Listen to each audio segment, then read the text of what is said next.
হে two family, আশা করছি তোমরা সকলে ভালো আছো। আজকে আমাদের ডিউটি ডেস 2। সো প্রথমে গিয়ে আমি দেখছিলাম আমাদের রোড ম্যাপ আর কি কোথায় কি আছে সেগুলো দেখে নিচ্ছিলাম। ইতিমধ্যে আমাদের খবর আসলো আমাদের যেতে হবে কাকিনাড়া স্টেশন, আর আমরা সেই মতন টেকনিশিয়ানদের সঙ্গে কাকিনাড়া স্টেশনের দিকে রওনা দিচ্ছিলাম।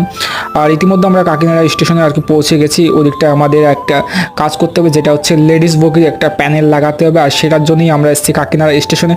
আর ভাই আজকে প্রচুর কষ্ট হয়েছে, একটু কাজ করতে হয়েছে যেহেতু। সো এখন যাচ্ছি আমাদের বাড়ির দিকে। আর আজকের জন্য এইটুকু ইনফরমেশন, বেশি কাজ হয়নি, আর সেজন্য সেরকম একটা ইনফরমেশন দিতে পারছি না। সো দেখাচ্ছে নেক্সট ভিডিওতে, ততক্ষণের জন্য ভালো থাকবে। হে টু ফ্যামিলি, আশা করছি তোমরা সকলে ভালো আছো। আজকে আমাদের ডিউটি ডেস 2। সো প্রথমে গিয়ে আমি দেখছিলাম আমাদের রোড ম্যাপ আর কি কোথায় কি আছে সেগুলো দেখে নিচ্ছিলাম। ইতিমধ্যে আমাদের খবর আসলো আমাদের যেতে হবে কাকিনাড়া স্টেশন, আর আমরা সেই মতন টেকনিশিয়ানদের সঙ্গে কাকিনাড়া স্টেশনের দিকে রওনা দিচ্ছিলাম। আর ইতিমধ্যে আমরা কাকিনাড়া স্টেশনে আর কি পৌঁছে গেছি।